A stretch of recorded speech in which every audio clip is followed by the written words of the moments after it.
تاجیکستان خاطره های نک داریم. ما مردمی با ناموس و آزاد هستیم. تاجیکستان را با حس خوش دوست می‌داریم. در زیبایی های عشق از خوشبختی امان می‌درخشیم. در حقیقت از تاجیکستان خاطره های نک داریم.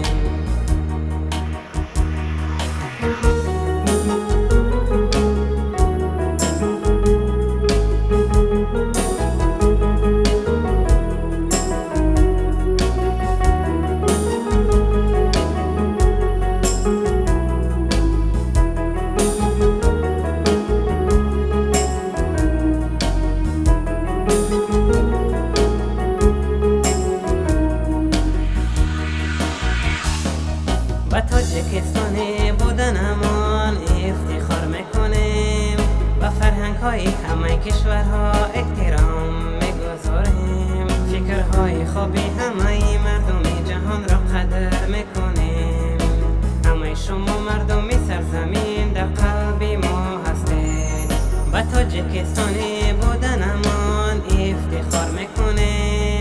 با فرهنگ های همه کشورها احترام میگذاریم. فکرهای خوبی همه مردم جهان را قدر میکنیم.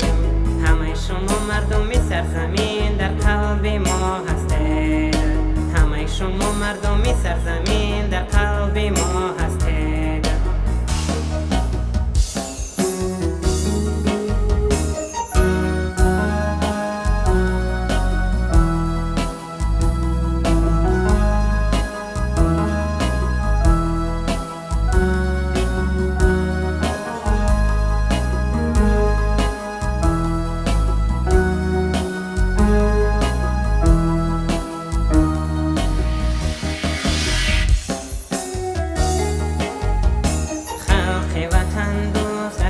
جای عالم هستند. برای کشور خود و برای هر کشور شکوفایی میخواهند.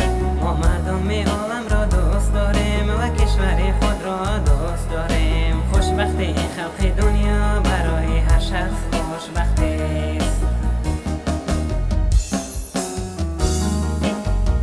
خلق وطن دوست در همه جای عالم هستند. برای کشور خود و برای هر کشور شکوفایی میخواهند. ما مردم عالم را دوست داریم و کشور خود را دوست داریم. خوشبختی خلق دنیا برای هر شخص خوشبختی است. خوشبختی خلق دنیا برای هر